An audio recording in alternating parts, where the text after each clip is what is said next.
آپ نے army chief سے ملاقات کے بعد کافی زیادہ اچھی باتیں کی تھی کہ بہت سے مسائل حل ہوئے ہیں، پرائم منسٹر کل آ رہے ہیں، کون سے ایشو ایسے پینڈنگ ہیں جو آپ چاہیں گے کہ وزیر اعظم سے بھی حل کروائے؟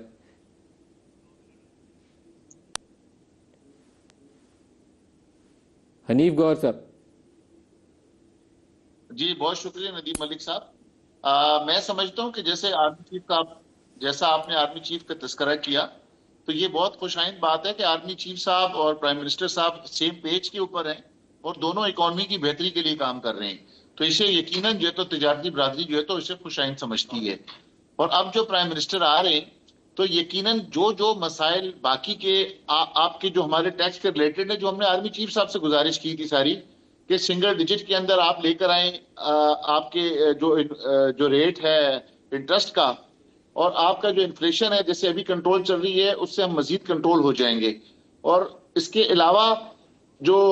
آپ کی جو ہمارے اسپیشلی جو کراچی کے پرابلمز ہیں وہ ہم پرائم منسٹر صاحب سے بھی گوشتوار کریں گے، جیسے ہم نے آرمی چیف صاحب کے حوالے کیا تھا۔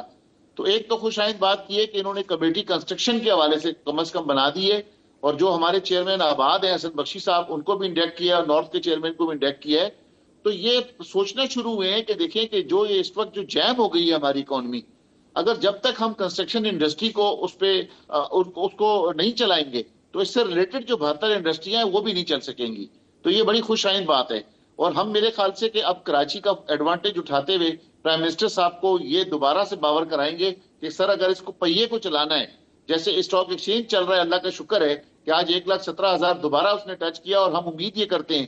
کہ جس طریقے سے پاکستان کی رفتار چل رہی ہے اس حساب سے آئندہ آنے والے جون میں اسٹاک ایکسچینج 1,50,000 کو جا کے ضرور پوری حد کو ٹچ کرے گا۔ لیکن اس کے علاوہ بھی جو پاکستان میں جو دیگر انڈسٹریز ہیں، خاص طور پر میں کنسٹرکشن انڈسٹری کیونکہ اس سے ریلیٹڈ 72 انڈسٹریاں ہیں، اس کی طرف ضرور توجہ دینے کی ضرورت ہے۔ سیاسی یہ خاص طور پر استحکام ہم چاہیے، پرائم منسٹر صاحب سیاسی کو ریکویسٹ کریں استحکام۔ گے۔ تو حنیف گور صاحب کل جب آپ وزیر اعظم شہباز شریف سے ملیں گے تو ان سے درخواست کریے گا کہ سب کام بہتر ہو جائیں گے، ایک بریتھنگ سپیس پیدا ہوئی ہے، اس میں سیاسی استحکام بھی لائیں تاکہ ملک میں سرمایہ کاری کی فضا جو ہے وہ ہموار ہو، لوگ پیسہ ڈالیں، ان کا جو بے یقینی کی کیفیت ہے وہ ختم ہو جائے۔